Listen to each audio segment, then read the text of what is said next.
Hi, and welcome to the Crit Hit Wild podcast, where we talk about all things MCP and we bring up a new character every week. I'm your interim host, Fred.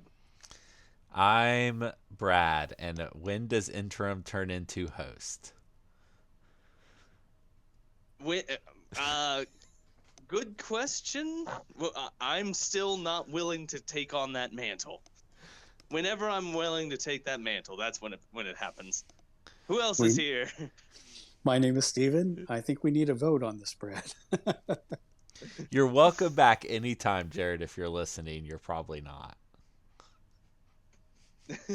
I'm sure he's listening. I'm sure He, he's in.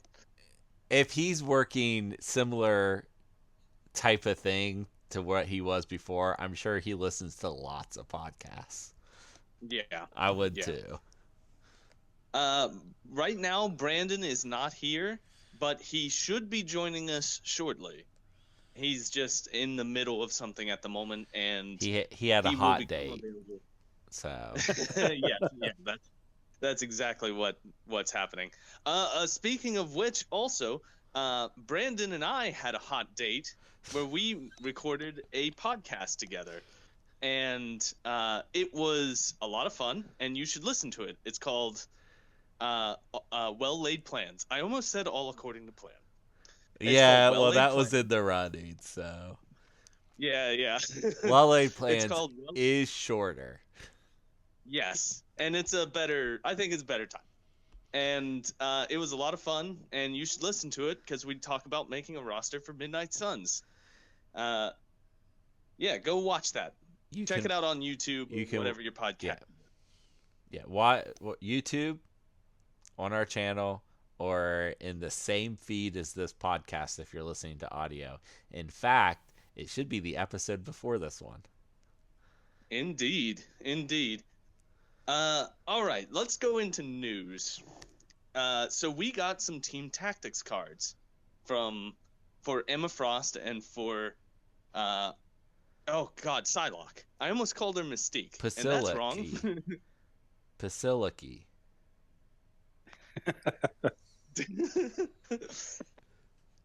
Okay, so we got to go over those. How should we break this up? I don't know. Do Emma first? Well, the first thing that needs to happen is I need to open them up here in Cerebro. What an amateur. Yeah, I know. All I right, the wasn't first prepared. one alphabetically is Crimson Dawn. This is a Psylocke card. Okay. It's unaffiliated. It's reactive. When you flip her stat card, you can spend 3 to play the card, and she gains a superpower called Mark of the Crimson Dawn. At the beginning of this character's activation and after each of its actions, this character may place itself within range 1. Additionally, this character gains healing factor 1. I I think mean, that's pretty neat. I That's think it's pretty neat. cool. Even if it That's turns out pretty neat. that she's bad and this is bad because she's bad. It's still cool. It is pretty neat. I like Yeah. that. The downside is she has to have already been dazed. Yes. But do you remember when Brandon was like, she's bad magic? Yes. She may not be bad magic anymore with this card. She may be Okay. good magic with healing factor and placing 3 times Yeah. in addition to the Yeah. movement she already does. She can be anywhere.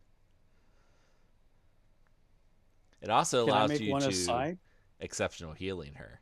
Yeah, go ahead. Who is the winged person in the card? That is Archangel. So we don't have him yet, huh? No, we don't have him. Is that another Wolverine variant? Yep, it is. Yeah, Okay. that's definitely That's- Logan. Yeah, that's Logan, and he's wearing a karate gi. All right, let's move on to the next one. It's called Psionic Constructs for Psylocke. and it is an unaffiliated reactive card. When an allied character within range 3 of an allied Psylocke targets an enemy character with an attack, Psylocke may spend 2 power to play this card. The attack type is now Mystic. The allied character may re-roll any number of dice during this attack. That's pretty neat. Turning it to Mystic is neat. Rerolling any Yes. dice is very good. Is excellent. Yeah. Yeah. Everybody's talking about Helios laser Yeah. with this.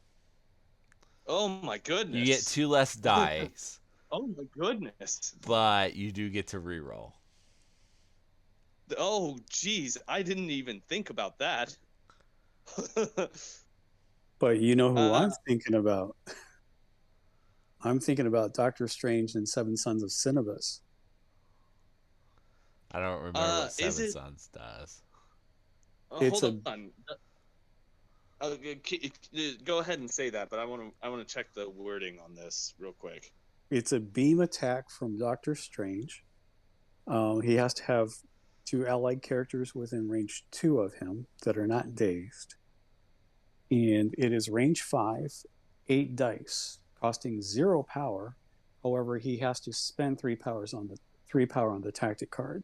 So if you line up like, an E-map and have 4 characters in there, that becomes pretty brutal with Strange's reroll and then her reroll. Okay, I have a rules clarification question here for psionic constructs. It says when an allied character targets an enemy character with an attack. Mm-hmm. That means that this would not work. This would work for the first attack during a beam weapon attack, but it wouldn't work for other attacks in that same beam weapon attack. Correct? I think you're right, Fred. No, because it does not say attack action. Yeah, it does not say attack action. It says when you target an enemy.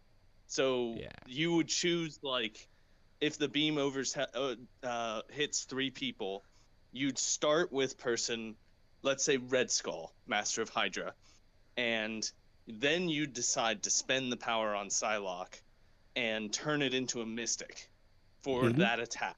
Yeah. But then the rest of the attacks are normal. Look at this. Well, Strange can only use his Eye of Agamotto on one of those characters too, so it kind of gives him a double reroll. Yeah. So. Kind of. Fred, look at this. Fred went from asking me all the time to pointing out something that I totally missed. Oh my goodness. I'm growing up, everybody. Oh, he's definitely getting better at this game. But I think that's still an awesome card. I think I think both of those cards make Psylocke better. Yeah, absolutely. And you have to factor in whether you want to take 2 cards to make her better. But if you're bringing her, I don't think the first one is stapled to her, but I think that second one is stapled to her. Psionic constructs? Yeah. No, I think that's situational because you really don't want that against Convocation. Or your Midnight Suns that you created. I mean, yeah, you're right, but it still gives you rerolls on everything on an attack, which can be great. And it's for someone else's. It could be for any attack in the game. I mean, it's real good. Well, I think I side with the first card because it does give you an 8 power and innate movement all the time. So, I think you're probably not going to take both. That you'll take whichever one fits your game plan better. And that I don't think either's bad if you're going to be taking her. Right. Okay. Let's move on to Emma Frost's cards. We'll start with the affiliation. No, that's not the affiliation one, is it? Headmistress? Yes, it is. Headmistress is not. My Hellfire Club. My Hellfire Club. let's start with that one then. Oh my gosh, I brought up the other one. My Hellfire Club. uh, Unaffiliated, reactive, and it's when it's included in your squad. If the squad is unaffiliated and includes Emma Frost and this card, you may play this card. Your squad is now using the Hellfire Club affiliation, regardless of other affiliated characters. Emma Frost gains the following leadership ability. It is your active leadership, and it is called White Queen's Pawns, affiliation Hellfire Club. Once per round, at the end of an allied character's activation, Emma Frost may use this leadership ability. When she does, all other allied characters contesting or holding objective tokens gain 1 power and remove 1 damage. All other allied characters not contesting or holding an objective lose 1 power and suffer 1 damage. Emma Frost gains 1 power for each power lost in this way, and may remove 1 damage for each damage suffered in this way. That is very interesting. That is interesting. First off, the first thing that I notice is that this is not in any way an X-Men or Brotherhood list. This can be any models, right? Yes. It can even be models that would otherwise be affiliated. So, for example, if you put her in an X-Men list and take this card, if you would be affiliated X-Men, you can choose not to be and then play the card. Yes. And then you would be Hellfire Club. Okay. Which is, cool. But you could also play the best models in the game. Just the best models. Sure. What was your idea, Fred? I don't. You could bring like a Black Order list and have her suddenly become the headmaster of the Black Order Hellfire Club. Yes. I don't. It is. You can bring her in a roster, and you can turn any roster into the Hellfire Club. Yep. Except Dormammu. Hey, oh, that's true. Dormammu that's the only cannot be in the Hellfire Club. he made a major faux pas at one of the parties, and they kicked him out, and they told him he can never come back. And then he said, "I am the Hellfire." I think that okay. Let's talk about how this works. This I think it's good. Giving people extra power and healing when they're contesting objectives is just innately useful. It's gonna come up and it's gonna be helpful. And then the other side of it is an interesting thing where Emma Frost is basically leeching the power and life out of everyone who's not doing what they need to be doing. Yeah. It's kind of like a punishment for everyone who's not participating in the battle. Which is very fitting. Is that thematic? Is that how that would be? The Hellfire Club, it's not outright said, but it is written as like a BDSM club. Oh, shit. Okay. Interesting.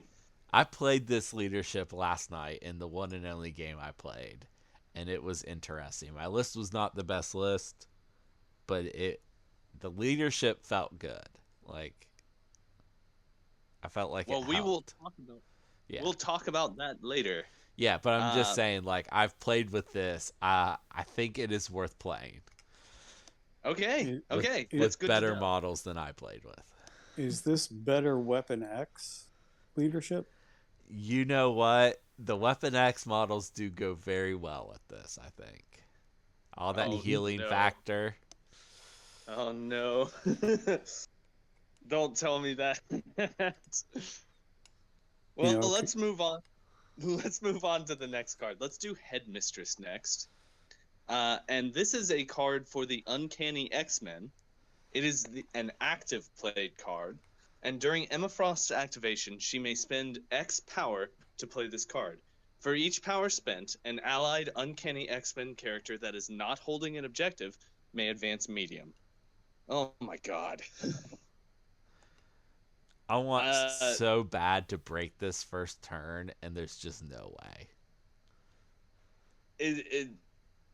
it does it not work? Does it not? You can Tell me your thoughts, Brad. I the want to hear your the thoughts. best I can do is 3, and it would require playing advanced R&D and Wong. And she would have no power on her afterwards. And that doesn't seem like a good first turn play. Okay. For X-Men. Okay. I want it so bad to work first turn, and it just doesn't. Yeah. Well, there's a character who benefits from it though quite greatly, and that's Colossus. Colossus does like to see this because he's so slow. Okay. Yeah. Okay. Then you can get him to bodyguard range to Emma. So. Hey, how about that card art? Do you guys know who those people are? Is one of them Bishop? Nope, no Bishop. So is one of them Domino? No Domino. Jubilee. Only one person in this picture is in the game, and it's Emma Frost. Oh wow. Yeah. Okay. On the left, the back of the head is Chamber, and then Jubilee, and then Emma Frost in the middle, and then that's Banshee. And then that looks like, oh no. At first I thought that was Professor X, and I was like, why is he standing? No, that's Everett Thompson. What is his code name? Sync. That's Sync. I know none of these characters. These are Generation X characters, which is a fabulous comic. Okay. Well, so it looks like there's a lot of spoilers here. So we can hope. We can hope for the future. In fact, a lot of these cards have people who aren't in the game yet. Good. Because there's Archangel on the other one. Well, let's move on to Mind Transfer, which also has a new character that we don't have. Oh my goodness! It's Pyro's boyfriend, Avalanche. Ah, Avalanche. I at least have heard of Avalanche. All right. This is an Mind Transfer. It is an unaffiliated card, and it is an active card. And during Emma Frost's activation, she may spend 4 power to play this card. Choose an enemy character with an activated token within range 3 of Emma Frost. Move an activated token from the chosen character to another enemy character that does not have an activated token within range 2 of the chosen character. Oh, that's gross. I could see that being very situational. Like, it could be devastating, and it could also be something that never comes up during a game. Also, it's 4 power, which is pretty expensive. My first reaction to this card was, oh, that's really cool. And then the more I thought about it, the more I was like, no, this is bad. This will never come up and be helpful. Actually, what if they got... I mean, it could land on a Hulk. Or Hulk is like the best case scenario because that is a model people usually wait to activate. And putting an activated token on it is bad. I got a situation where you wouldn't want to use this card. You would use it on grunt characters because they can't activate again after their turns. Interesting. You could move a grunt activated token to someone else. You gotta watch out for. That work? Yes. You got to watch out for those players who are playing Shadowland Daredevil and Elektra together, though. Yeah, like that happens. Because they'll get to activate their grunts twice. But what I'm saying is, I mean... Yeah, they can't activate again. That is tech I had not thought of. That's probably worth making it in the 10. Yeah, it's situational, but I mean, with Daredevil and Red Skull, it's not unusual where you would see that Oh yeah, be Red effective. Skull always goes first. So Yeah. I see what you're saying, and it's 4 power. It Well, is a case where it's extremely situational. if she is the leader, she'll have it. Okay, fair. It's I think you're right. I'm not blown away by this card. No, it's barely playable. Yeah. So those are the cards that we got for the Emma Frost and Psylocke pack. I think that some of them are quite good. And the Hellfire Club, oh god, Brad's gonna start bringing the Weapon X team with the Hellfire Club leadership and just start wrecking face. Wait, you couldn't bring the dossier, could you? If you're under the Hellfire leadership, Uh, you could not bring it. is I'm it pretty sure that is it Weapon affiliated. X I'm affiliated? yeah, pretty sure. but making Sabretooth gain a power and healing factor 2, or you know what I mean? It's just You're ridiculous, right. right? You cannot take the dossier, Okay. which is, I mean, that's another tactics card slot you freed up. Maybe I'll Hmm. actually take 2 restricted cards now. Oh my goodness. Okay, well, there we go, everybody. Brad's gonna be even more deadly with the Weapon X team. Let's let's move right along. Uh, let's talk for a little bit about another game. Let's talk about Shatterpoint here, real quick. Yeah, we kind of forgot last week, so just a quick catch Yeah, we up did. to our listeners about what they've told us about Shatterpoint. I'm going to keep it very brief. So last week we learned about their um, system of objectives, and that's pretty neat. They have different ones go live at different points in the game. You're trying. It's like a tug of war of points, and when you get it all the way to your side, you win. Whatever they call it. You get a point. You have to get 2 points to win. So then this week we learned a little bit more about that. So there aren't any rounds in the game. You just activate your guys, and when you're done activating all your guys, you activate them again, and there's no turn structure. And your opponent does the same thing, and it's random. So you have a deck of cards with all your models' pictures on them, and you flip over a card, and that's who you have to activate. There is 2 Oh. mechanics to control that. Fred, you're hearing this for the first time, aren't you? Yes, this is the first time I'm hearing it, and right now I'm skeptical. Yeah. I'm skeptical, but tell me So about the control. there is one card that is wild, and you can activate anyone you want. Okay. And there are these force points. You get a number of force points. It's on character cards, mostly the primary units, the leaders. But you get a number of force points, and those are your points for the entire game. You can spend a force point to put the card aside and draw again. And at any point, you can choose to activate, instead of drawing a card, you can activate that put aside card. You can only have one card put aside, and it uses your force points, which are limited for the entire game.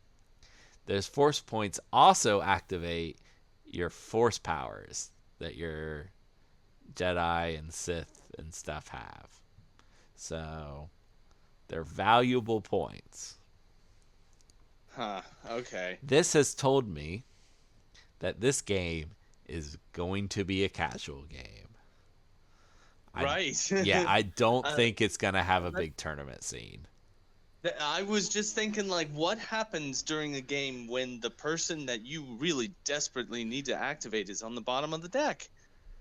I Uh, You hope for the wild. I mean, yep, yep. yeah, that's okay. Once Okay. you get through Uh, your deck, you take out anyone who died, and then you shuffle it back together, and you draw off the top again.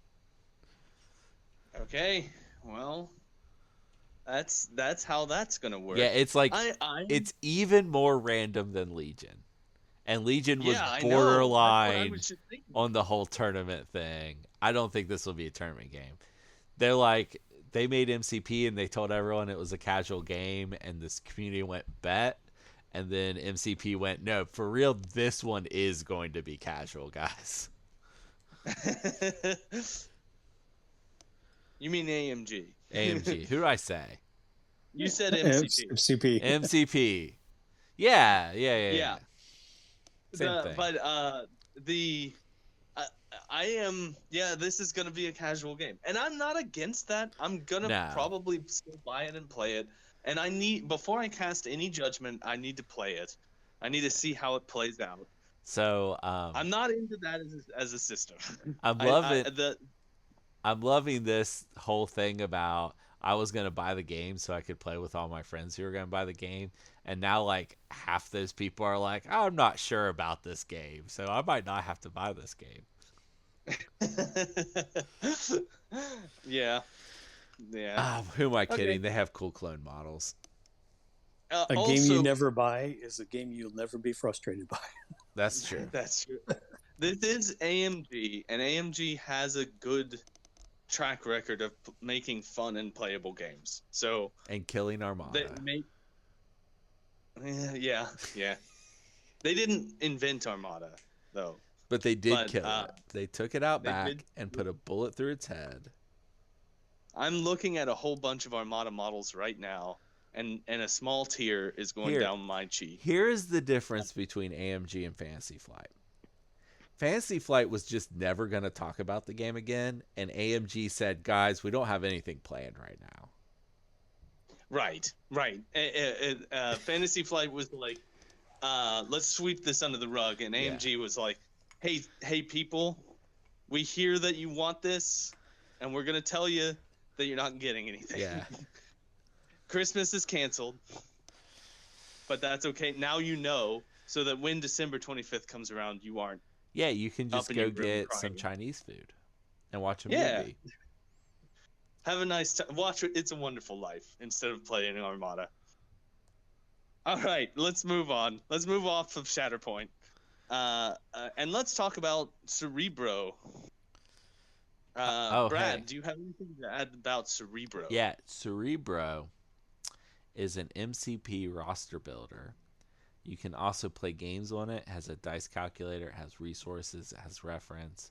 Uh, shoot, what was I going to say? User accounts are necessary to build lists and are and will always be free. The app will always be free. If you haven't checked it out, CerebroMCP.com and Google web stores real soon for Google, which is not necessarily a good thing. But I wanted to point out something, so I'm going to go over here to tactics and follow along at home if you're listening instead of watching. But I'm going to turn off this new thing because I recently had a question from someone who was using. Why did that not turn off? There it goes. That was using Cerebro, and they had an argument with someone in their community about a card, and that card is Grievous Wounds.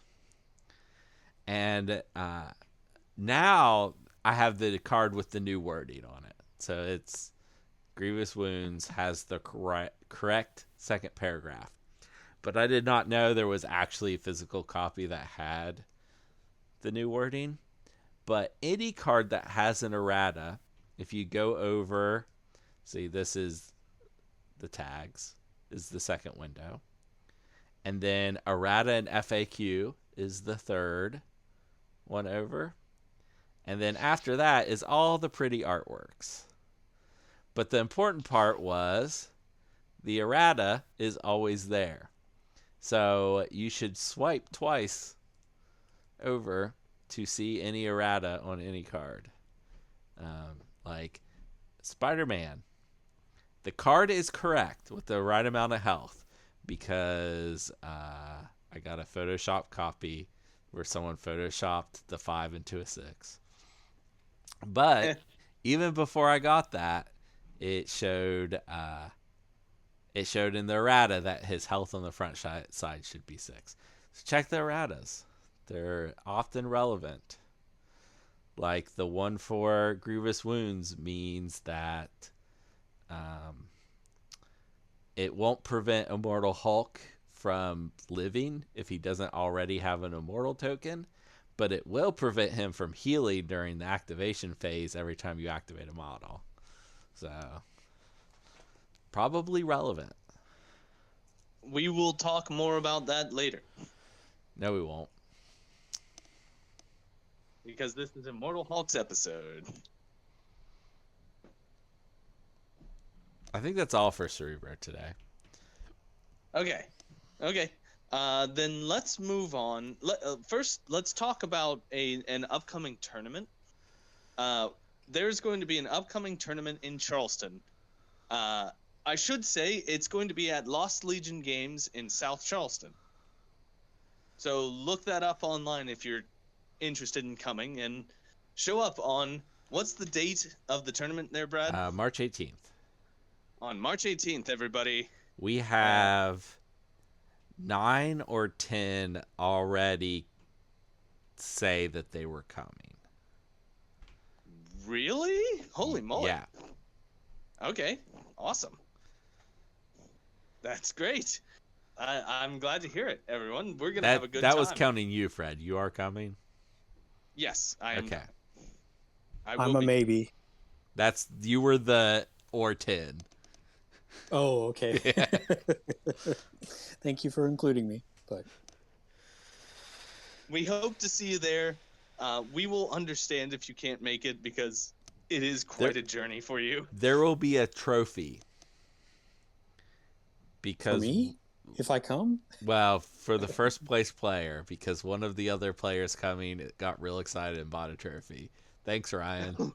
I know you don't listen to the podcast, but thanks. Fred already has a list in. There's no way this is the list you're actually going to play that day, Fred. It is the list that I've put in. I have already put my list in. Is it the list you created? No. That's why I'm saying it's not going to be it. Well, I don't have those models, so we can make arrangements, Fred. We'll see.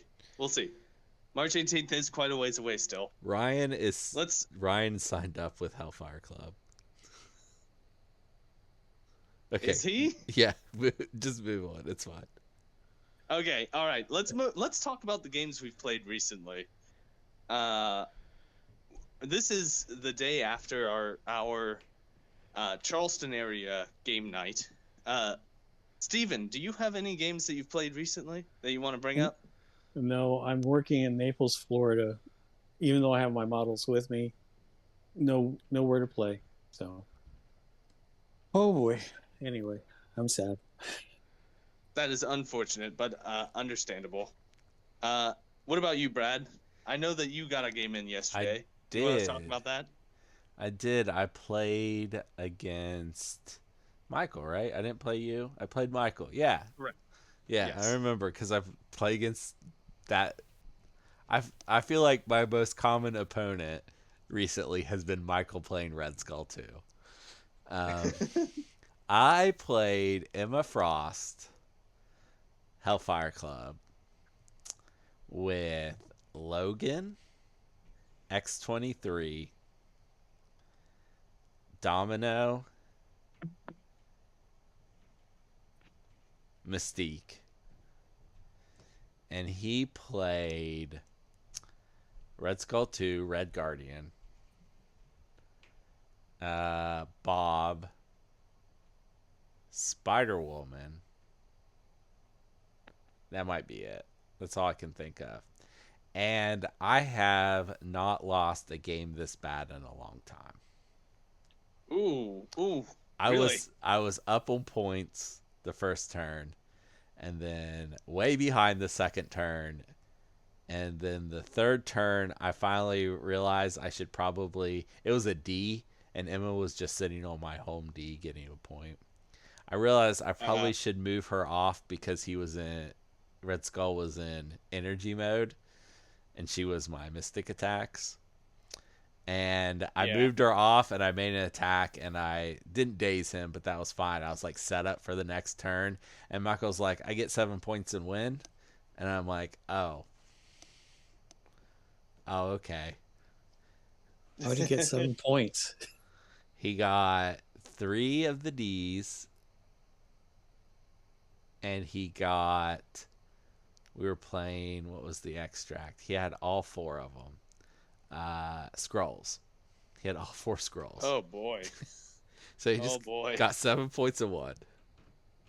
Oops. Well, yeah.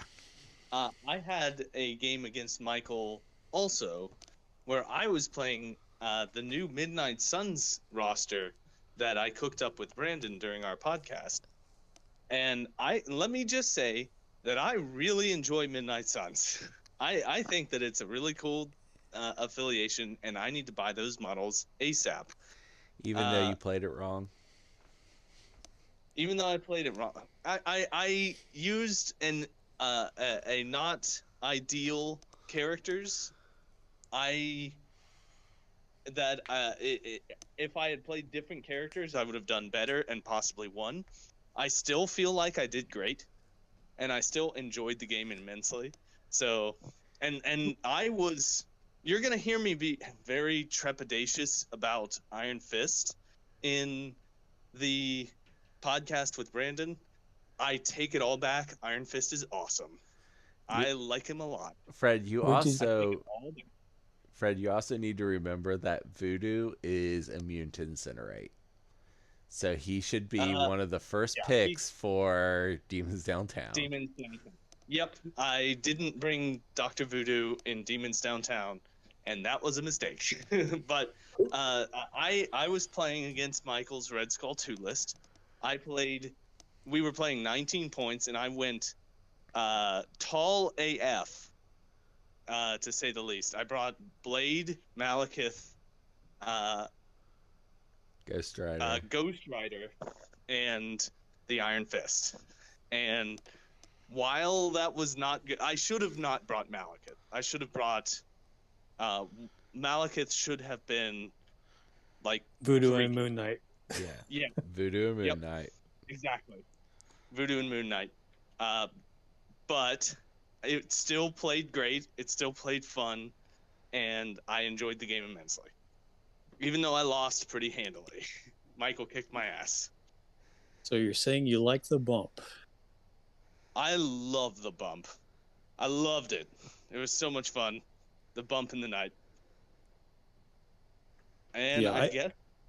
Yeah, I think it's the most ubiquitous leadership in the game because you can use it all the time. Yeah. It is. It will, and it is always useful. Man, let me tell you, Iron Fist is way back. I had him back behind cover. He bumps, and he's within range 3 of Baron Strucker. He flying kicks Baron Strucker. Suddenly he's range 1 on the other side of Baron Strucker. He flying kicks Red Skull, and he's on the other side of Red Skull on the faraway point in one activation. That was awesome. It was very fun to do. Movement is powerful. Yes, it is. And you don't roll any dice. Right? I mean, it was very good. I am a Midnight Suns convertee right here. I'm converted. Oh, no. I might have to make a podcast then. All right. Let's move on. Unless there's anything else anyone would like to talk about. Okay. No. Then we're doing the Immortal Hulk today. And oh boy. This guy's gonna see some play.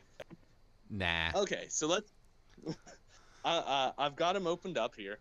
Let me zoom in so that I can see him properly. Okay, the Immortal Hulk, Bruce Banner. His defenses are 4, 3, and 5. He has 15 stamina. He is 7 threat. He's size 4, and he moves short. His first attack is called Smash. It is range 2 and throws 7 dice. It costs no power. And it has the normal builder rules, and it has a wild throw that if it will throw a size 4 or less short. His spender attack is called Gamma Burst. It is range 3. It throws 10 dice and costs 5 power. Before damage is dealt, this character may throw the target character short.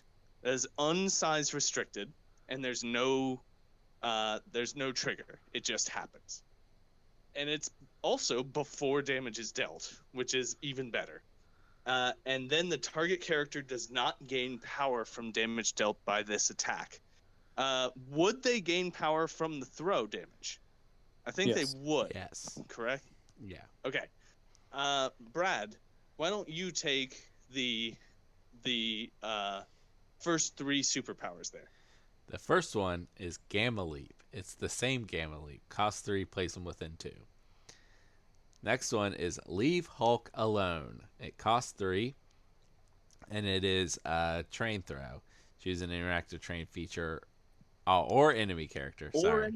Or enemy character. It's just a regular throw. Both size 4 or less within 2, and throw it medium. The super can be only used once per turn. This is the same throw he had before, right? Just renamed. Yeah, but it only costs 2 power. Oh, was it only called costs strongest 2 when there is. power before. Okay. And then Endless Rage during the power phase, this character gains 2 additional power, which he also had before. All right, Steven, why don't you finish out the card and talk about the superpower that it makes him different than the original Hulk? Sure. We have an innate superpower called Immortality. During the cleanup phase, if this character has a Daze token and an Immortality token, it is KO'd. Otherwise, during the cleanup phase, while this character is dazed, if the character does not have an Immortality token, it removes all special conditions and all power from itself. For each power removed this way, it removes 1 damage from itself. It then removes its Daze token and gains an Immortality token.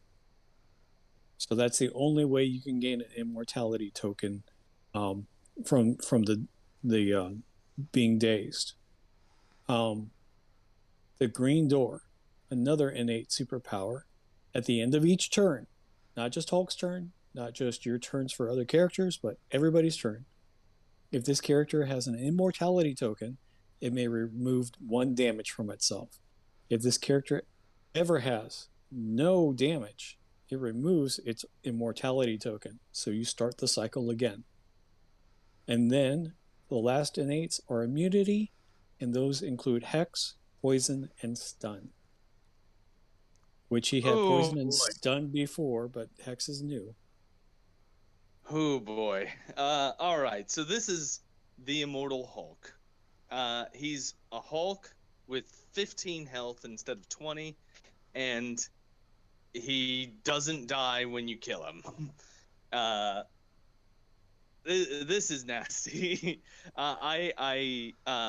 This guy is very good on first blush. On my first look, he loses some of the things that Hulk had, like he doesn't have a beam attack, and his throw costs 1 more, and he is 1 threat higher. But he does not get angrier. Oh, and he doesn't get angrier. You're right. But he's got a lot more table presence in that he's even harder to remove. than the original Hulk. So, What are your guys' thoughts? so I don't know if I said this on the podcast, but I was talking about when there could be an Immortal Hulk, that maybe he doesn't have a lot of health, but he just keeps coming back. I was kind of half right on that. He just When keeps you coming back. He just keeps Yeah, coming he back, does. and he is like, it's baffling. Like, wow, just he Yeah, seems we're so all good. we're a little speechless right now. So the fact that he heals at every character's activation, Yeah. like it says every turn. So every time a character activates, he heals one. Uh, that is Is that not how that that works? is mostly true.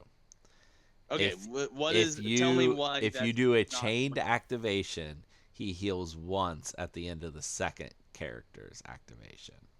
Okay, So like follow me. Yeah, or Proxima Midnight and Yeah. Corvus Glaive. Or Sin and Crossbones. Sin Crossbones if anyone's playing them. Yeah. If Sin and Crossbones see Immortal Hulk on the other side of the table, I think they just point their range 5 laser in their own mouth. Probably. Yeah, or they blow themselves up with 2 Ash and Cinder, which is something that I have actually done. Over and over All right. again. Yeah, I think I've hurt myself with that more than anyone else. This guy's really good. Yeah. He's really good. Yeah. He's really heckin' good, I would say. It's a Hulk that you can't get rid of, and that's terrifying. I don't think he goes everywhere. No. I don't think he goes everywhere. This is obviously, he's got places where that will remove him. Like if you're up against a very tall list, you could get him. He could die. He could still get taken out pretty quickly. Grievous Wounds also helps take him out. Yes. Let's talk about Grievous Yeah, Wounds. if you play Grievous Wounds after he has the immortality token, then the green door doesn't do anything. Right. So, I mean, for that round, obviously. Yeah, for that round. But that means you can probably kill him. Yeah. And the amount of healing that he gets during the when he gets dazed is based on the amount of power that he has. So if you have attacks that will remove power instead of give it to him, like say Ghost Rider's Spender, that will remove the power. One of my favorite underplayed characters, Wasp. She has an attack where you don't get power, and it's energy, his lowest defense. Okay. But I think Fred was talking specifically about removing power, so I think that's Rogue and Ghost Rider only, right? Yeah. Yeah. Deadpool. Yep. Oh, Deadpool. Yeah. So if you can manage to reduce the amount of power he has when he is KO'd, when he's dazed, it will make it easier to finish the job. He will heal less. I have a rules question that I don't think has been answered yet.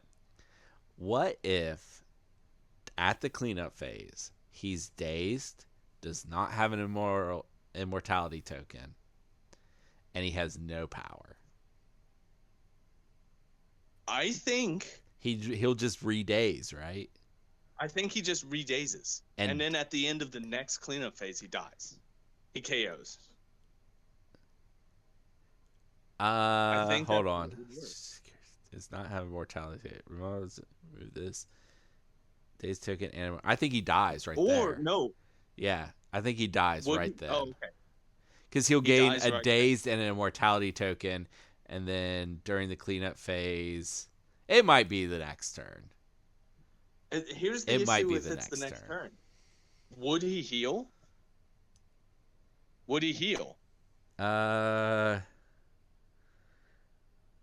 I don't I don't think you. know. I don't think you can heal if you have a daze token. I think that's in the Okay. base rules. Okay. That sounds correct because you couldn't like field medic. You couldn't patch up someone who Is has dazed, yeah. is dazed. Yeah. Right. I I mean, bet that's an interesting question. fitting him into lists, I would not be surprised if he is completely unaffiliated. Like he's gonna be like the Punisher Yeah. in that he has no affiliations at No all. affiliations. Okay.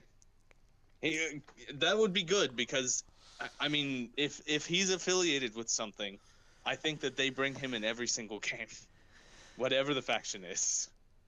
He is Well, affiliated Dark Dimension and Hellfire Club, though. Oh God, you're right. Oh God, you're um, right. that's funny. I think one of the teams that is less played is their stock went up with this character quite a bit. Who's that? What are you thinking? Defenders, because Did you have Wong and Doctor Strange in that Oh, to heal affiliation. him. Yeah. Correct. So as long as he has no damage, he removes that immortality token a lot quicker. Yeah. ugh, ugh, gross. I hate it. I hate him. I hate this guy. He's gonna be the bane of every game I play. I'm gonna have Defenders protect him the best because Strange can protect him with the shields, right? I mean, and then heal him up, and then Wong heals him, and and that's on their activation. So Wong's 2 heal becomes 3, Strange's 3 becomes 4. I mean, it's ridiculous. Yeah, you're right. Hood could heal him up. Yeah, but I don't know if you go that far. You know what I mean? So. Right. Yeah, this is. I mean, So what we're talking about here, this guy's really good. Yeah. He has 15 health instead of 20, which might be a little bit easier to chip away on. I think that there have been many times where I have thrown everything I have into Hulk, and he had less than 5 stamina remaining. And so I think that that's kind of nice that he has less from top to bottom health than the original Hulk did. But in throwing everything at him, Fred, he's going to heal. Yeah, I know. So if you have 5 activations to take him down, It's he's going to heal 5. The same. Yeah. Mm-hmm. Yep. I mean, initially, before I even has an immortality token. Holy moly, y'all! I don't know where to go here. This guy's really, really good. Do you? And he's quite straightforward. Like he just punches and throws stuff. You guys think he'll get a nerf? I don't. You know what? No. I don't think he's gonna get a nerf. I think he's good, but he's not like. So I sound like I'm salty. I think he's great. I think he's not broken. Because, I mean, you can fight him. There's stuff you can do to deal with him. Mm-hmm. You just have to know that he's coming and bring a list that can at least shell out enough damage to make him really. You know who else? What? You know who else is in Defenders? Ghost Rider. Oh God. If you bring, hold on, but if you're gonna bring Ghost Rider, Doctor Strange, and Hulk, that's 17. Right there is 17 points. And it's probably not a very good list. That is an exceptionally tall list. Yeah, but I mean, we're just speculating here. We don't even know what his cards do. But I want to mention something to Brad. Yeah. You know this Green Door power? I wish that all the healing factor characters had this power on their injured side. Oh and my gosh. When they got back to their their full health on their injured side, they would flip to healthy. That'd be too good. That'd The, be too yeah, good. the flip to healthy's too good, but even this power would be very good. Like the They would all heal have to one. be at least a point greater, a threat more than they are, if not more than that. Yeah, But that I being was. said, that would be very thematic. It would be cool. Yeah, it would be very cool. It's so hard to kill, but Let's talk about our letter grades for this gentleman right here, for the Immortal Hulk. I think that I'm gonna start. Man, I'll start, and I'm really tempted to give him an S. I'm really tempted. To the point that I'm gonna say it. I'm giving him an S. I'm giving him an S tier. I said it. That's my letter grade. Now tell me I'm wrong. Tell me why I'm wrong. okay, Fred, you ready? I'll tell you Yep. why you're wrong. Because you're always wrong. But he is an S. Okay. Yeah. Okay. Stephen, what are you giving him? Well, an S to me is a character that goes everywhere, and I don't think he does go everywhere, so I'm not going to put him at an S. Okay. I will give him an A, though. Okay. And barring some cards, I mean, like I said, I just don't think he's going to fit everywhere. I mean, you're not going to put him in with Malekith, right? So, True.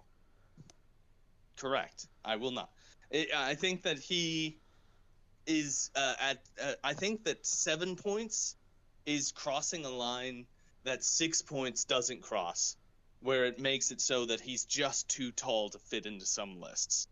Correct. Yes. And I think that is the case with this gentleman. You're not taking him with Thanos Black Order, right? So true. Yeah, because that would be 15 points with 2 models on the table. yeah. So I mean, it's just one of those things where, yes, I understand the grades that both of you gave. You're also but not playing Voodoo or Black Cat or any of those other models with Thanos Black Order. Yeah, that's true. That's true. So And those that's models why are S models. Yeah. Well, but just because he can't fit everywhere is why I don't put him in that tier. I will defend your right to do it, good sir. I don't agree with you, but I defend your right to say what you say. That's okay. That's okay. Yeah,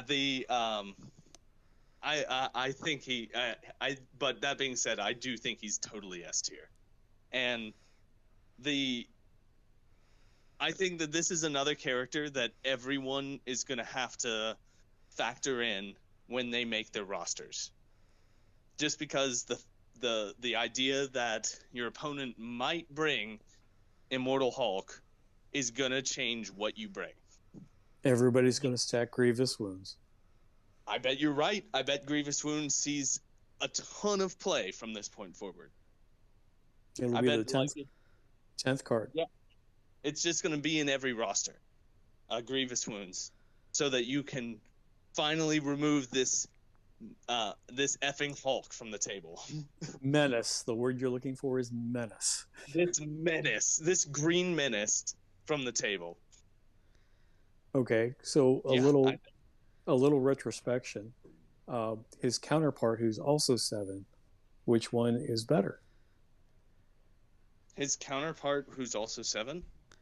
Malekith. Malekith. He's better than Malekith. You're asking which one's better? Mm-hmm. I think Immortal Hulk is better. Yeah, Immortal Hulk's better than Malekith. I think Immortal Hulk's infinitely better. Like, I don't think it's much of a fight.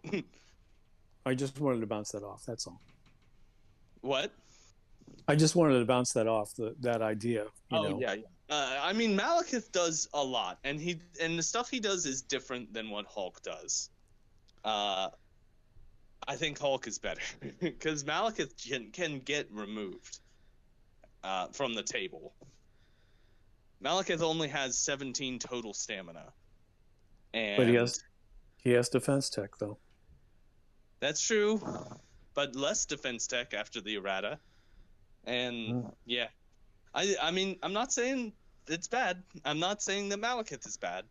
Or I just think that Immortal Hulk is going to see more table play than Malekith does, probably by a long shot.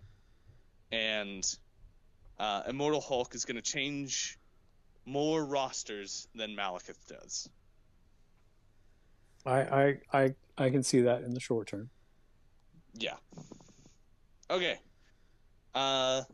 Is there anything else we want to talk about Immortal Hulk with?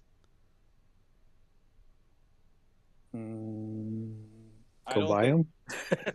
yeah. Go buy him when he becomes available, and be prepared to play against him a lot. Bring some Grievous Wounds. Go get Omega Red's pack so you have Grievous Wounds card. Also, Enchantress and Angela have that. Oh, okay. Let's move on. Brad, do you have any comic book recommendations that you'd like to talk about? This was, I've probably said this before, but this was definitely the easiest comic recommendation so far. You have said that. I think you said that last episode. Yeah, this was easier. This is even easier. The only thing I can recommend for Immortal Hulk is the series Immortal Hulk. 50 issues. Al Ewing, Joe Bennett. This is where this character comes from. It's the only thing he's been in, technically, this version of Hulk. It's one of, if not the best Hulk comics to ever come out. It's probably not what you think of when you think of a Hulk story. The story's cerebral, smart, adds layers to the Hulk he's never had before. Al Ewing, one of the smartest writers in comics right now, and he brought his A game. It is, and probably will forever be, the best Hulk comic. That's it. Go read it. It's on Marvel Unlimited. That's some pretty high praise. Okay. Yeah, you can't kill Hulk. Can I? Okay, so I find Hulk's probably in the various Hulk movies and Hulk things that have come out. He's one of the lesser interesting superheroes in. Now, this is from my perception of the movies. I think that is also true of a lot of the comics, but not this one. Okay. This one avoids that pitfall. It's not. Okay. It is about life and death and the afterlife and who's really in charge of the universe and also about like human connection. Hey, Brad. And what makes us us. Yeah. Is this the one that has a lot of body horror in it? Yes, it does have a lot of body horror too. Ooh. Okay. Yeah. It's very good Hulk comics. And then the next writer to write Hulk just completely ignored all of it. Because that's how comics work. Yeah.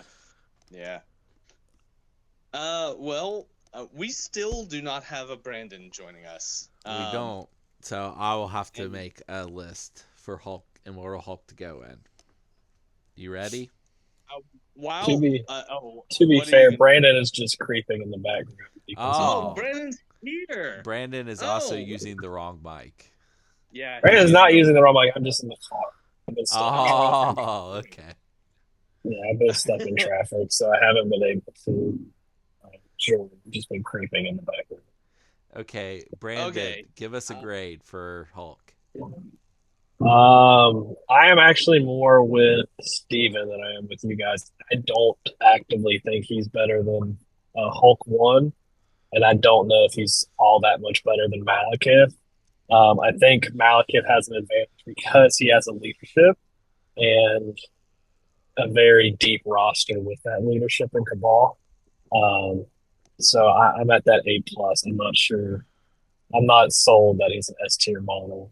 I think he's great. I just think you play Hulk 1 over him is really the only argument against it. I think you just play 6-point Hulk.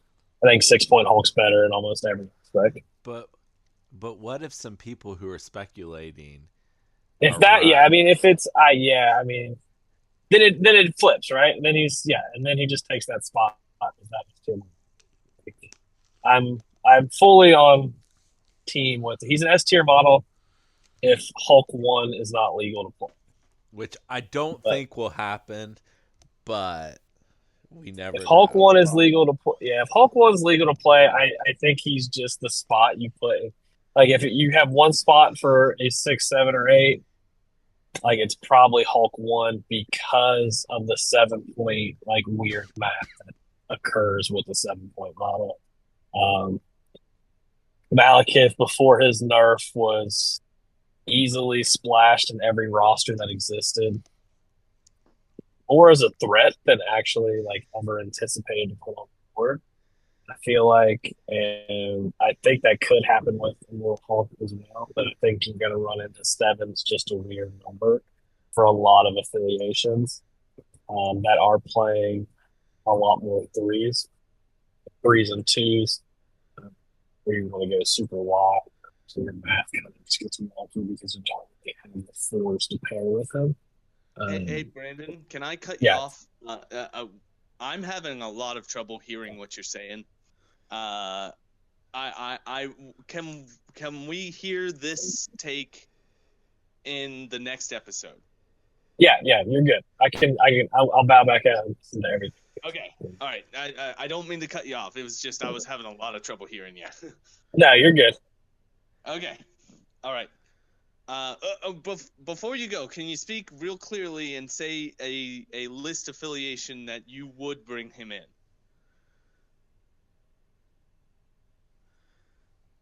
Did he? I Is he think he's gone? gone. I think he's gone. So He's gone. Okay, never mind. I got a list. You ready? You got a list. Yeah. I know exactly where you play this guy. Where do you play him, Brad? Hellfire Club. Yep. Yep. Okay. There it is. I mean, you're right. That would He'll probably be be so fun. good at Hellfire Club. He'd probably be really good, actually. Yeah, you're right. Because you could heal him with her leadership. Yeah. Okay. Well, there The you go. correct answer is Guardians of the Galaxy. Guardians of the Galaxy. Okay. That's the answer. I think he fits in really well with Guardians of the Galaxy. Kingpin Criminal Syndicate. I think, mean, that's not wrong. Any of them fit in really well as Kingpin. All the big, beefy boys. Yeah, the fact that he doesn't die and always stays healthy, though, I'm going to bow out again. I knew I'd get him with the Kingpin. All right. Well, I guess that leaves it up to me for a non sequitur recommendation. So I watched recently a movie that I had never seen before, which is pretty criminal because I love puppetry. I love, and specifically Jim Henson. And that movie is a movie called Labyrinth. Oh my god. Is that a positive oh my god or a Yes, negative oh my god? it's also negative in that you didn't watch that a million Oh my times God. growing up. No, I didn't. I missed it. I missed and that's entirely unacceptable because it was great. It was a great movie. It was a lot of fun. And there's a character in it called Ludo who every time he talked he reminded me of Hulk. Every single time. And he's also has more personality and more charisma than most actors today, and he's a puppet. So Wow. Wow. That's such a good movie. It really is a good movie. It's aggressively 80s, and it has David Bowie, several David Bowie musical sequences, and it's just wonderful. It's a great movie that you should watch. It's streaming on Netflix right now. Go watch it. Fred, did you know? Did you notice David Bowie's giant bulge? I mean, of course. Do you know that that is a cod piece? Because they thought it would Oh be God, funny really? if they gave him just the biggest bulge.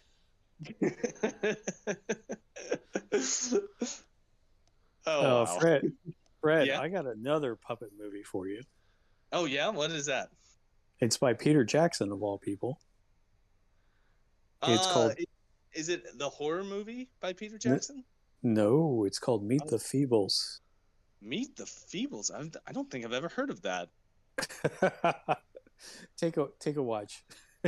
Okay, I will. It's I'll track it down. yeah.